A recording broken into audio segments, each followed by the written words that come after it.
လူငယ်ဘဝဆိုတာဘဝတစ်ခုရဲ့အနည်းဆုံးနဲ့အထူးခြားဆုံးအပိုင်းဆိုတာလည်းမမားပါဘူး။ဘာလို့လဲဆိုတော့လူငယ်ဘဝမှာမတီးဖူးတဲ့အရာတွေတီးလာတယ်။မကြုံဖူးတဲ့အရာတွေကြုံရတယ်။မလုပ်ဖူးတဲ့အရာတွေလုပ်ကြည့်ရတယ်။ပြောတဲ့အချိန်တွေရှိတယ်လို့ဝမ်းနည်းတဲ့အချိန်လည်းရှိပါတယ်။တက်ကြွနေတဲ့အချိန်တွေရှိတယ်လို့စိတ်ဓာတ်ကျနေတဲ့အချိန်လည်းရှိပါတယ်။တနည်းအားဖြင့်ရင့်ကျက်လာတဲ့အချိန်လေးဖြစ်နေပြန်ပါတယ်။ဒီကာလလေးမှာပဲ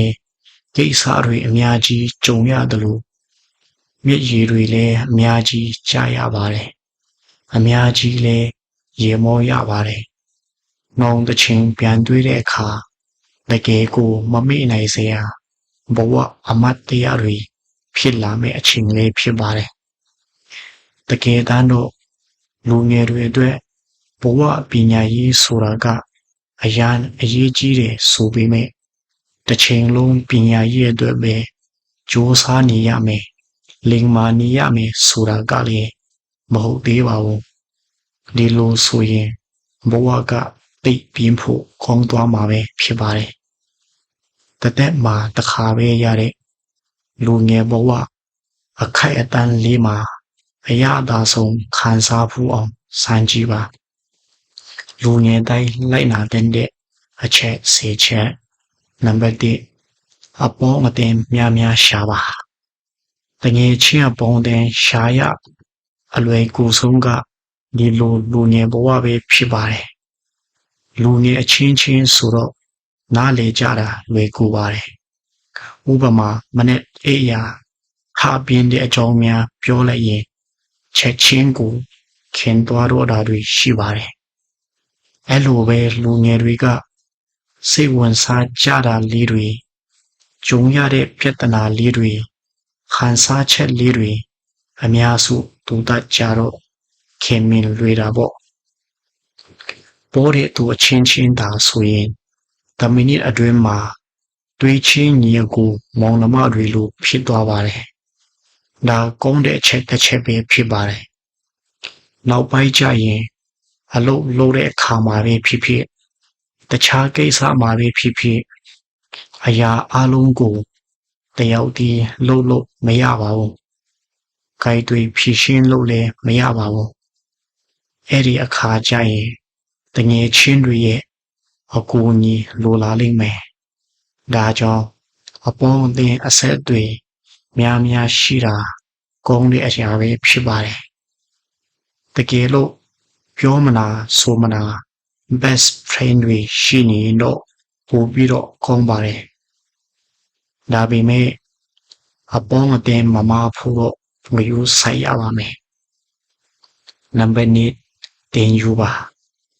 တင်စရာတွေကတော့စိတ်ပြတ်စရာကောင်းတော့အောင်ကုန်ကိုမကုန်နိုင်ပါဘူးငယ်ငယ်တုန်းကလည်းအိမ်မှာစီကန်းတွေတင်ယူရတယ်ဘယ်လိုပြုမှုပြောဆိုရမယ်ဆိုတာတင်ယူရတယ်ပြီးတော့ကျောင်းတက်ရပြန်ပြီးစာရီတင်ရတယ်အလူးအလဲချက်မှတ်ရပြန်တယ်ပြောရရင်ငယ်ငယ်ကလေးကနေမရမနာတင်ယူနေခဲ့တယ်လို့အခုထိလဲတင်ယူနေကြတော့ပဲဖြစ်ပါတယ်ဒါပေမဲ့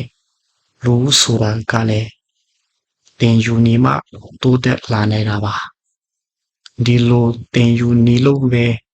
လူတွေအကြောင်းသိလာတယ်ပတ်ဝန်းကျင်အကြောင်းသိလာတယ်ကြောက်ဖို့ကောင်းတာတွေမြင်တတ်လာတယ်ဟန်ဆောင်တာတွေနားလည်တတ်လာတယ်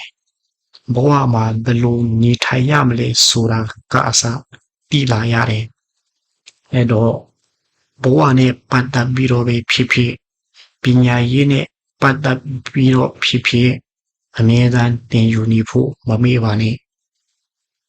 နံပါတ်3အမားတွေကိုလုံမိမှာမကြောက်ပါနဲ့အားလုံးမတတ်ကြတာပါပဲအထူးသဖြင့်လူငယ်ဘဝဆိုရင်အမားတွေပိုများတယ်တလွေဖြစ်တာတွေပိုများတယ်ဒါပေမဲ့ဒါတွေကိုကြောက်မနေပါနဲ့တခါတလေတလွေလုံမိတာလေးတွေ ama lota dali rika pian tui dai ye ni ya me amat taya liri shilama ba betu male amedam mande yelo mishiwa o min chinga ja shung chinga ni sa de ne soja dalo aman rui sura ka le ama rui ka ni taseng phit ti la da ba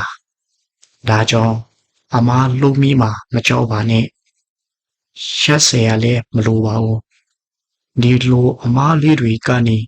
thing khan sa yu bi koပြုတ်ပြီးပွားတတ်ဖို့လိုအပ်တာပါ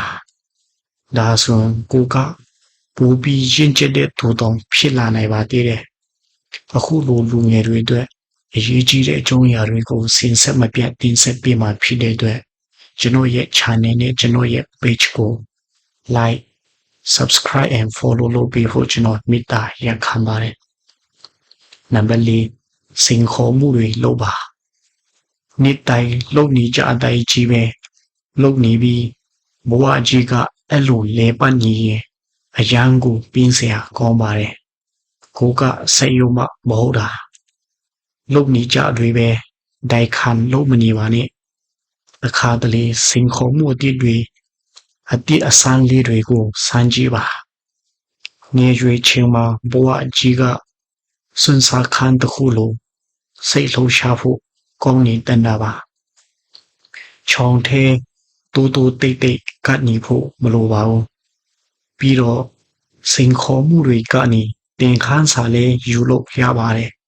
ဘဟုတူတာလေးရမယ်အတွေ့အကြုံတစ်တွေလေးရမယ်မမေ့နိုင်စရာအမှတ်တရတွေလေးဖြစ်သွားမယ်ကိုစင်ခေါ်မှုတွေများလုပ်တဲ့သူကအတွေ့အကြုံပိုများတယ်လို့ပိုပြီးတော့လေရင်ကျက်ပါတယ်ကိုချတော့အပေါ်ရက်တည်နိုင်စွမ်းလဲပိုရှိကြပါတယ်ဒါကြောင့်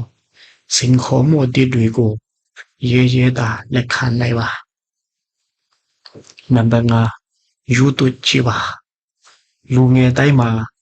အရာတစ်ခုအပေါ်ဆွဲလန်းယူတူမိတတ်ကြတဲ့အချိန်တွေရှိကြပါတယ်တချို့ကဂိမ်းယူတယ်တချို့ကအကယူတယ်တချို့ကကိုရီးယားကယူတယ်အဲ့လိုမျိုးကိုဝါသနာပါရလေးတွေပေါ့ဒါဖြစ်တတ်တဲ့ကိစ္စပဲမို့တိတ်မရုဆိုင်စရာမလိုပါဘူးမိဘတွေကတော့အိုရင်တာအိုမေ